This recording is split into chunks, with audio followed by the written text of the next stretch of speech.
Y llegamos al reconocimiento de caras. La pregunta que nos hacemos en esta sección es si las caras tienen un lugar especial en nuestro proceso de reconocimiento. Vamos a verlo. Lo primero que se empezó a investigar en cuanto a caras es si las caras se procesaban como un todo o componente a componente. Un poco la pregunta era si por un lado veíamos la nariz, los ojos, luego la boca, y hacíamos una lista de características al modo de las teorías anteriores, o en cierto modo que la nariz fuese igual o diferente puede interferir en que la boca sea igual o diferente. Es decir, que el hecho de cómo percibimos la nariz influya en cómo percibimos la boca. Vamos a ver qué pasó. Los experimentos que se hacían para explorar esta pregunta es decidir si dos caras sucesivas, te enseño una y luego te enseño otra, son iguales o diferentes. Esa era la tarea del participante. Entonces, las primeras investigaciones a este respecto, de estos autores, Bradshaw, Wallace y Sargent, descubrieron que había menos tiempo de reacción a más diferencias hubiese entre las dos caras sucesivas. ¿Qué interpretaron de esto? Que las caras se procesan componente a componente y además barriendo de arriba a abajo. Empezamos por aquí, frente, ojos, nariz, boca, barbilla. Y que claro, a más componentes, pues más rápido se decide que que dos caras son diferentes. Porque más componentes implica que ya los ojos y la frente son diferentes, entonces acabamos antes el barrido para hacer esa comprobación. Bueno, pues evidentemente esta interpretación no aguanta agua, no tiene mucho sentido, pues que también más diferencias en componentes significan más diferencia global. Por tanto, eso no descarta que la cara se pueda estar procesando como un todo. Sargent, a raíz de esto, reinterpreta los resultados de los estudios anteriores como que sí que hay una cierta interacción entre componentes. Pero son Tanaka y Fara quienes de verdad se meten a decidir si procesamos la cara como un todo o si es simplemente que los componentes interaccionan unos con otros, que hay por así una cierta interferencia, por así decirlo. ¿Qué es lo que descubren Tanaka y Fara? Dos cosas. Por un lado, que la cara se recuerda como un todo. Tenemos aquí a Dave.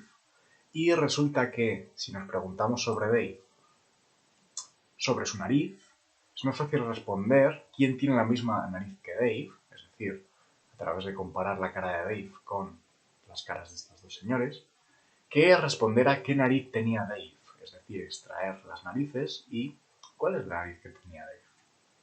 Si ponemos a Dave aquí, podemos ver que la nariz era esta de acá, yo no acerté.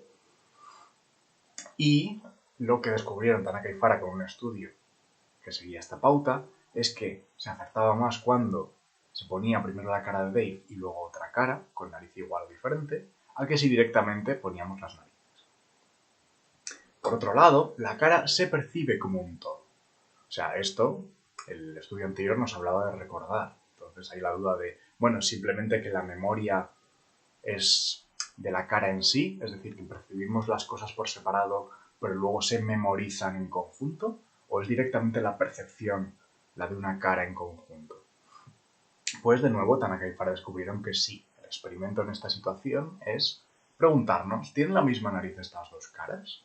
Es más difícil, tardamos más, fallamos más de averiguarlo en esta situación que en esta situación en la que las caras están boca abajo. ¿Qué es lo que está sucediendo? Que al tener caras boca abajo, no las percibimos como caras. Es decir, no se activa este mecanismo perceptivo que nos hace percibirlas como un todo. Entonces, nos es más fácil comparar un componente con el otro. En cambio, en la situación en la que sí vemos caras como tales, tenemos que pasar por la cara para llegar a la nariz. En cierto sentido, es como si para llegar a la nariz tenemos que entrar en la carpeta cara dentro de un ordenador. Entonces, primero tenemos que hacer el doble clic en la carpeta de la cara y luego hacer doble clic en el componente de la nariz. Mientras que aquí ya están directamente en el escritorio, pues el archivo nariz, el archivo ojo y el archivo boca. No están reunidas en la carpeta cara. Esto, dicho en términos psicológicos, que la representación global de la cara interfiere en la comprobación de la nariz por separado. ¿Qué conclusiones, entonces, llegaron Tanaka y Fara? Por un lado, estas dos que hemos mencionado, la cara se recuerda como un todo y la cara se percibe como un todo. Además, los componentes se consultan en la representación global, no se perciben directamente. Es esta metáfora que se hacía con las carpetas. Para saber cómo es la nariz tenemos que pasar por la cara. Es decir, primero activamos nuestra representación de la cara de la persona, la cara de Aznar, y luego vamos a la nariz de Aznar. Por último, esto no pasa con objetos, con palabras o, como en el caso de este experimento, con caras invertidas. Aquí os dejo un ejemplo. O sea, una bandeja de desayuno no la percibimos como un todo. Podemos acceder al croissant sin tener que acceder a la representación de la bandeja del desayuno. Muy bien. Debajo de este proceso de reconocimiento de caras hay ciertas zonas, ciertas áreas cerebrales. Antes de entrar en ellas, deciros que hay una incapacidad para codificar la configuración de una cara cuando ésta está girada a más de 90 grados. Si hice el experimento girando la cara cada vez más y si yo giro más de 90 grados mi cara, lo que sería esto, ya no la percibís como cara. Ya no funciona esta percepción de la cara como un todo, que pues hace algunas cosas más fáciles y el hecho de acordaros de qué nariz tengo, pues no lo hace tan fácil. Esta codificación de caras se asocia a la activación del giro fusiforme del córtex inferotemporal del hemisferio derecho, que vamos a llamar de ahora en adelante fusiforme derecho. Se encuentra una disociación doble entre estos giros en el lado derecho e izquierdo, en los hemisferios derecho e izquierdo. El derecho es el que se encarga de reconocer las caras y, por tanto, una lesión sobre él genera lo que llamamos prosopagnosia. Prosopon es la palabra en griego de rostro y agnosia el no conocer, incapacidad de reconocer caras. Si el que se daña es el izquierdo, lo que tenemos es dificultad para reconocer objetos. O sea, cada uno de los giros se encarga de un reconocimiento diferente. El izquierdo, este de aquí, se encarga de los objetos, el derecho se encarga de las caras. Algunos autores se apoyan en esta disociación para decir que lo más probable es que pues, tengamos distintas zonas del cerebro diferentes, cada una encargada de reconocer diferentes categorías. Pero otros dicen que esto es wishful thinking, o sea, que esto es un poco una ida de olla. Simplemente, aunque haya zonas diferentes, todas hacen en realidad lo mismo.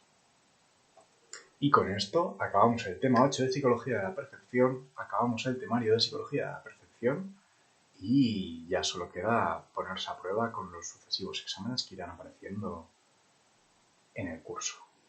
Muchas gracias por acompañarme hasta aquí. Espero que os haya sido entretenido, hayáis disfrutado y hayáis podido entender estos complicadillos conceptos que sé que el libro no explica de forma tan amena, visual ni clara. Y recordaros que cualquier duda que tengáis, cualquier petición de, oye, me gustaría un poco más de material para esta parte que creo que no se entiende bien, cualquier sugerencia sobre, bueno, en estas diapositivas creo que no queda bien explicado esta cosa de aquí, por lo menos yo no la entiendo, es bienvenida. No os cortéis en mandarme un correo y yo responderé lo antes posible. Muchas gracias.